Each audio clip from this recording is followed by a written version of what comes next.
Welcome back. In this video, I'm going to cover formatting of column charts. We'll be looking at 12 specific formatting elements and how to do that in Microsoft Excel. And this is the data that we will be using for this exercise. It's the department and how many employees were in each department in 2021 and in 2022.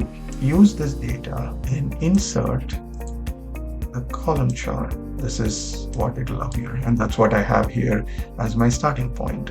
And then the x-axis title is our third element. You can enter the name of, again, same thing, click inside the text box, Control A selects the default values, and then you can now type whatever you want, and you type in department, x-axis title.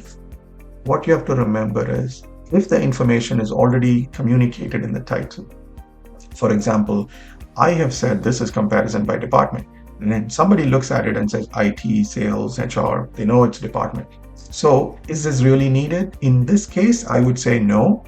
But in some cases, again, when you're presenting to brand new audience who don't know anything about this data, they're not technical and all that, then it's always good to add the x-axis title.